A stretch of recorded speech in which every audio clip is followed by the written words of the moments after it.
The territory system in professional wrestling has been dead for decades at this point. This is no real secret to people that follow wrestling as a fan. In fact, there's many fans on the younger side that have never even really heard of the territory system or understand what the concept is. And the finger's often pointed at Vince McMahon as the guy who killed the territory system. This is a fallacy. It's incorrect to point out Vince McMahon Jr. as the assassin of the territory system. He was a contributing factor, no doubt, but the system was dying before Vince really started taking over. And it was dying for the very reason that Vince ultimately succeeded, because he shifted his focus to television and to an entertainment-based product. And he realized that the world was becoming larger, that this notion that people lived in a territory, that people only really cared about a small section of their country, was fading away. When you had cable, the eventual rise of the internet, these mediums that make it so that we can access any part of the world we want through a screen.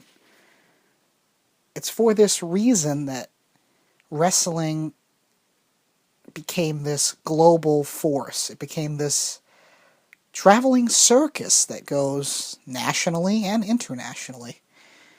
Now, the territory system kind of lives on to a degree in the indies, in the smaller promotions that still manage to turn a profit and make a decent business in this world. And in fact, it's from a lot of those smaller indie federations that the bigger stars begin their careers and move on up. I think WWE would benefit from sort of crafting their own territory system. Now, that might sound like an odd concept, so I think I'll elaborate. Recently, much was made about the performance center that they opened up in Florida.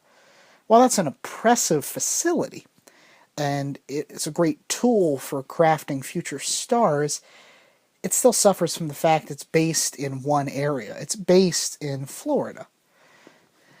Now, it would be expensive for WWE to open up similar facilities in different parts of the country and even different parts of the world, but it would be ideal, I think, in the long run. It's the kind of investment that pays off, because you'd be able to get a much larger pool. You'd be able to pool talent that can't make the lifestyle change to come to Florida.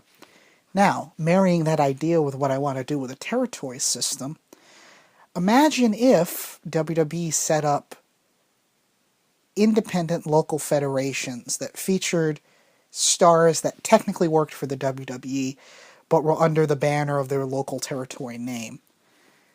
Now, there's a couple practical benefits to this. The biggest one that comes to my mind is it alleviates some workload from major WWE stars who always have to make live event shows.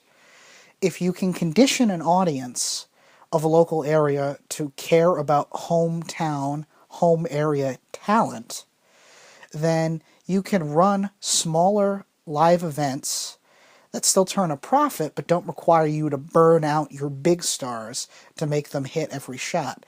In that way, it would kind of go back to what the 80s was, where you would have seen a top guy like John Cena only had a couple big shows. In this case, it would be more than just a few pay-per-views, because you'd still see John Cena every week on Raw, and most likely every month on pay-per-view. But for him, and his ultimate well-being, it would benefit from not having to go to every single live show. Preserving top stars is just one of the many benefits I see to WWE kind of manufacturing a territory system. It just seems to be a natural extension to what the Performance Center wants to be. You already have NXT, which is a show that kind of exists out of the main TV continuity of WWE. What happens on that show doesn't directly connect to what happens on Raw, SmackDown, Main Event, or Superstars. It's assumed that only the hardest of hardcore fans are going to watch NXT in the first place. That's why it's just online in America, and on TV, internationally at times that aren't as heavily promoted. You'll never see NXT directly promoted on Raw. So having faux territory, having individual federations owned by the WWE set up in various parts of the countries running shows like NXT would be beneficial. And if nothing else, I think it's a much safer, big investment than whatever the heck the WWE network's going to become.